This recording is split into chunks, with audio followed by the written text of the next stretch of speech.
Previously on Xmen. Cyclops. Wolverine. Rogue. Storm. Beast. Gambit. Jubilee. Jean. Come on, let's go. X-Men fans, we are eating good this year. Between the Deadpool x Wolverine movie that's coming out in like roughly about a month, the new Wolverine game that I'm still waiting on updates on, I would love to know when that bitch is coming out, and the recently finished out X-Men 97, Marvel is really reminding us, man, fuck the Avengers, fuck these jobbers, why do we care about these mid-carders? The X-Men are the top talent here, they're the ones paying the bills around here, we've all fucking known this since day one. But, I don't have as many memories about the original X-Men the animated series from back in the day. It was just a bit before my time, just a little bit, but I still remember some bits and pieces of it. That's how I became a Wolverine stan for life. So when X-Men 97 dropped, I was hyped, and it reminded me of why I love weekly releases and why this is the peak form of streaming. It gave me a reason to keep fucking coming back to Disney Plus, and every episode kept getting me hyped for the next one. But the thing that really set X-Men 97 apart and what made it special to me was just how well it mixed this melodramatic stuff with remembering, oh yeah, we're a comic book series. We can have a bunch of campiness and a bunch of over-the-top nonsense put in here. Ancient sands, heed my command and reclaim these relics of hatred! Ingrate, sycophant, worm. So small I could smite you with a step. Time for an exorcism, punks! And I absolutely adore that about comic book media sometimes. Yeah, sometimes you don't have to take us all that seriously. We kind of go over the top with it. We know what we are and we fucking revel in it. But let's go ahead and take a deeper dive into the comic book melodrama that is X-Men 97. The name is Sage, mon ami. Remember it. And if this seems like the type of video that you might like, be sure to hit that like button, hit that subscribe button, and hit me up down below and let me know. What was your favorite moment from X-Men 97? What was your thoughts on the series? But for now, let's get on with the show. Sage, hit the title. Next time on X-Men. A new age begins. My X-Men.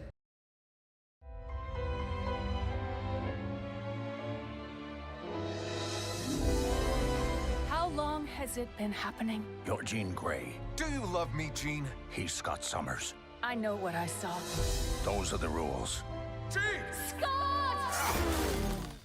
And right off the bat, the series did something that the movies could never do, what Fox kept failing at, making me genuinely care about Cyclops and Jean Grey. From the onset, Scott was out here struggling with carrying on Charles' legacy as the leader of the X-Men, on top of becoming a father and questioning whether or not to leave and finally settle down with Jean. Scott has a lot on his plate at the beginning of the series. Then you throw Magneto and Sinister into the mix, and things start getting a hell of a lot more complicated. The #1 student, the key believer in Charles' dream, now having to share a team with the man that they have been fighting against for decades at this point. But why? Did the professor make a mistake? Did he not trust Scott? Did he trust Magneto more with his dream? Why? Was he not good enough? Magneto is making a lot of fair points and he is genuinely trying to change. So where does Scott's intentions truly lie during all of this? Now he's become a father, but in comes Mr. Sinister with a shocking turn of events. Turns out the Jean Grey that we have been following since the beginning of the series, oops, no, that's not actually Jean Grey, turns out you've just been smashing a clone. Also, Sinister can selectively breed a perfect test subject. So while all of that going on, the clone is having the mother of all identity crises as no one takes her side. Storm is gone, she's left alone with nothing but her scattered thoughts and Sinister's influence taking over her, turning her into the Goblin Queen. And after all that is said and done, they both have to make the decision to send their newborn son to the future in order to save his life. And after all is said and done with Sinister, we're left with questions of, okay, where does Scott's heart truly lie between the real Jean Grey coming back on the scene, or the now Madeline Pryor, who is still, after all, the mother of his child. And speaking of his child, we throw Cable back into the mix. Scott's regret over abandoning his son and trying to step up as a father, Jean trying to look out for Cable the same way that his mother would. Something the movies failed to do was provide a compelling character arc for two of the founding X-Men. I get it, I'm a Wolverine stan for life, but Logan should not come at the expense of Scott and Jean having actual characters and an actual story to tell, a reason to care about the both of them. That should not come at the cost of cool guy with knives for hands. That should not be a thing.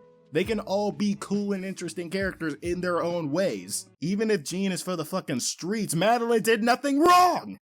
Ooh, yummy. Fear poached in self-loathing. More. The high road storm. Last stop. You pancaked by the pressure of existing. How unfair. Storm losing her powers at the start, I know for a fact pissed a lot of folks off. But it led to an interesting arc centering around Aurora's sense of belonging and connection. Without her powers, she no longer feels like she belongs with the X-Men. It's a connection severed now. It's heartbreaking seeing something that came so naturally to her now becomes such a struggle. This is the woman that could speak to the elements themselves, and now seeing her in tears, her cries now falling on deaf ears. Ford's trying to help her get her powers back and to remind her that she is still the same person she was with or without powers. This all stemming from his own regret for helping to make the weapons that severed her connection in the first place. But underneath all of it, he sees the beauty within Aurora herself, powers or not. He wishes to help her with her demons. Storm's longing to belong, the pressure of coexisting, becoming too much for her to bear on her own. Only through confronting those fears, bearing that pressure, weathering the storm, does she finally remember who she truly is. She is the Storm. She is the X-Men's goddess of weather. That is who she truly is. Powers or not, she is Aurora, no matter what anybody says about her.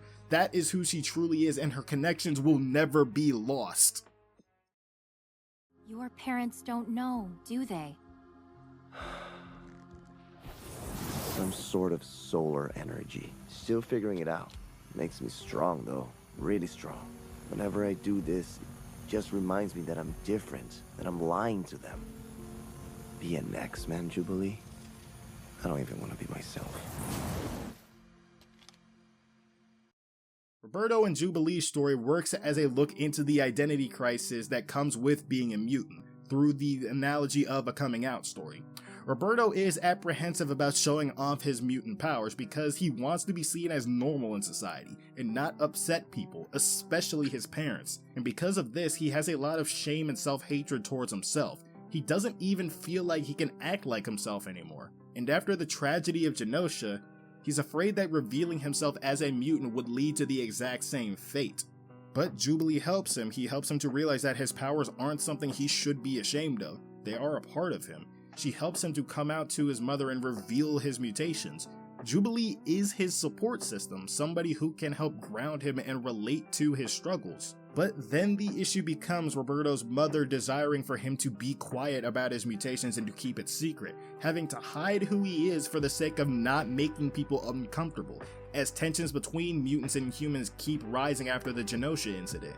So it makes sense he would side with Magneto's cause. He's had to repress himself for years and hide who he truly is, and he just can't do it anymore. Jubilee showed him that he shouldn't have to hide who he is for the sake of being accepted. He's tired of being the token good mutant. Scoundrels like me, we don't get no white picket reward. We too busy for love. Too busy sinning. There is no love without sin. For love is best measured in what we forgive. The tragedy that is Rogue and Gambit, to me, is the heart of this show. Rogue longing to be able to feel physical connection to people, something that we regularly take for granted. Rogue is cursed to live without this. Gambit is somebody who feels he continuously needs to repent for his past sins. He will never be forgiven for the things that he has done, and as such, he feels he is somebody who does not deserve to be loved. Add an uncomfortable love triangle to the mix, and things get messy as hell between the two. Rogue sees in Eric a chance to finally feel the touch of physical attraction, the connection that she has been craving for so long, all the while Remy has to stomach it. He loves her more than anything in the world, but if this is something that she really wants, then so be it. He'll keep playing the swamp rat. He is a sinner, and sinners do not deserve to be loved. He cannot be forgiven for the things that he has done, and he does not deserve to be happy after the things that he has done. But underneath Rogue's cravings for physical intimacy, she doesn't love Eric. But after she finally realizes her emotions for Remy, it's all but too late. And so begins her spiral, grief-stricken, looking to bring down those who are responsible for the losses in Genosha. X-Men 97 to me was a breath of fresh air in the otherwise stale content coming out of Marvel lately, reminding everybody just why the X-Men are the main eventers of the Marvel Universe, the heart and the soul, their dreams, their struggles, oddly human for the next stage of evolution. I'm looking forward to season 2 and what they have coming up with Apocalypse and Feral Wolverine. The future of Marvel is looking pretty good, so long as they keep this up and bring me Spider-Man 92 and I will be forever satisfied. Give me what I want, Marvel. Y'all know who pays the bills around here. But that's gonna have to do it for me for today, folks. If you like this video, be sure to hit that like button, hit that subscribe button. Let me know your thoughts on X-Men 97 in the comments down below. What was your favorite moment? Who was your favorite mutant? What was your favorite episode? Etc, etc. What are y'all hyped for in season 2? Let's keep that hype going. But for now, I must bid you all adieu, goodbye, good night. The name is Sage, mon ami. Remember it. Sage out. Shiny teeth that twinkle, just like the stars in space. Shiny teeth that sparkle, and beauty to my face. Shiny teeth that